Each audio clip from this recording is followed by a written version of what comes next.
Hey guys, welcome to the RG channel. So today we're going to compare these two contenders. This is the RK2020 Metal Edition and this is the RG351P Plastic Edition. So this here, we're still waiting for the RG351 Metal Edition, but these two handhelds currently are similarly priced.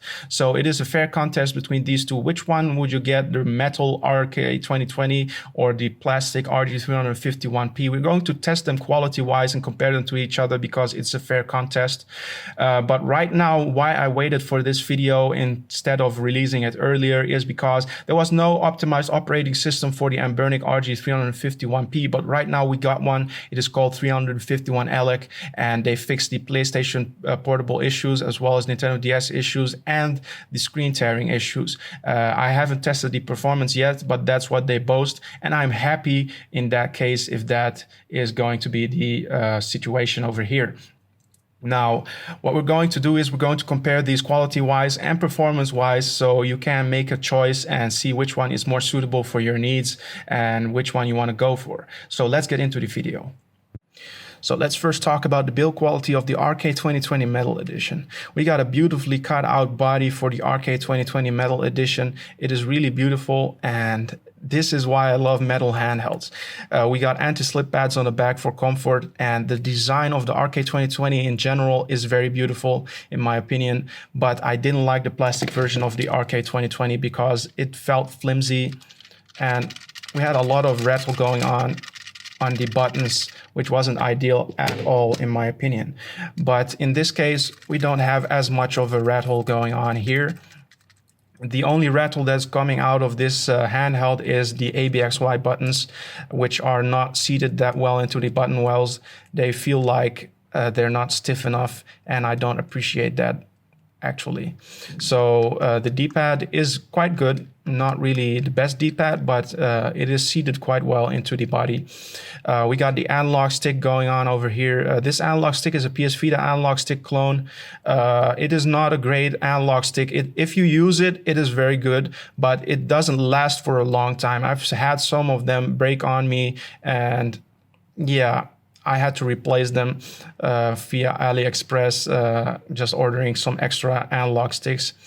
And that's kind of sad that these analog sticks can break down on you. In my experience, that is the case. It wouldn't happen to you maybe, but it's just something I have to point out for honesty. So what we got over here are the L2 and R2 buttons. The R2 and L2 buttons are very nice and raised to the top a little bit more, which also makes its design a lot nicer and also is very functional because you can't mispress both of these buttons at the same time, which is a good thing. So now that we have taken a look at the RK2020 Metal Edition, let's take a look at the RG351P. So before we talk about the build quality of the RG351P, let's just talk about the improvements that we got over the RK2020 Metal Edition here. We got a laminated display, which makes a big difference in terms of build quality and screen quality.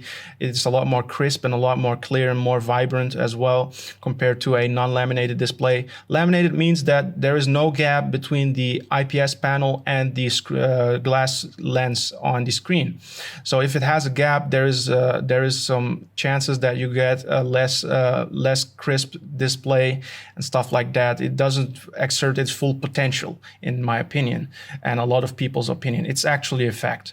So what we got over here as well is we got a 3,500 milliampere battery, which is 1,000 milliampere more than the RK2020 Metal Edition and the RK2020 in general, which is quite significant. So you'll get more gameplay time out of this handheld. What we got as well as an improvement over the RK2020 Metal Edition is we got a full layout of buttons. We got even L3 and R3 presses. We got two analog sticks. We got shouldered buttons like L2 and R2 as well. Like this is a full-sized controller, what you got on here, and that is very beautiful and very nice. Another improvement is that these analog sticks are Nintendo Switch analog sticks and not PS Vita analog sticks, hence the analog press that you got going on over here. I've never had these break down on me. I've had the RG350 and the RG350P. I've used these extensively and both of them really held up very well. I've never had any issues with the analog sticks, unlike what we got with the PS Vita type analog sticks.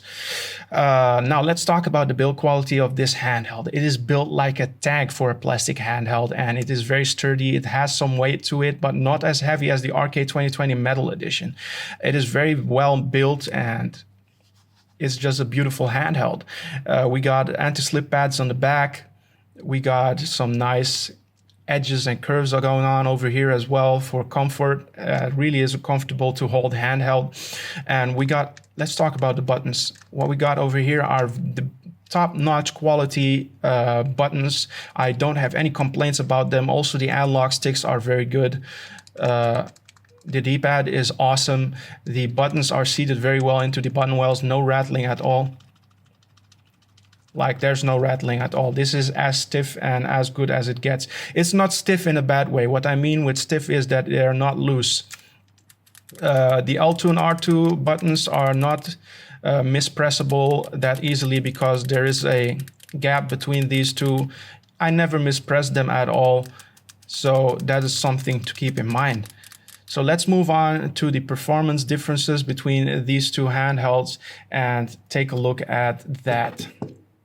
So let's first take a look at the colors of the screen and how crisp it is compared to each other before we get into the performance. As you might notice, on the RK2020 Metal Edition, the colors are a little bit warmer than on the RG351P, and it's a little bit brighter if I am correct, but I think the colors on the RK2020 Metal Edition looks a little bit better.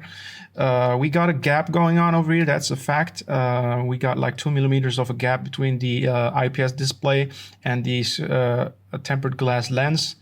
And on the RG351P, we don't have absolutely no gap going on over here. They're completely stuck to each other because it's a laminated display, and I already explained what that is. Now let's move on to the performance and check out the differences between these two operating systems.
That's it for the comparison between these two handhelds. They're both awesome handhelds, but I think in terms of PlayStation Portable, the RG351P was actually faster than the RK2020. How things have changed really over time.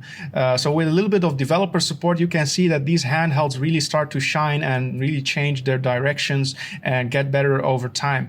Now, the RG351P is running 351 ELEC. In case you want to upgrade to that operating system for your RG351P, there's a video in the description down below. There's a link where you can click on and you go to Retro Game Corp's channel where he can explain you how to upgrade your handheld's operating system to 351 ELEC.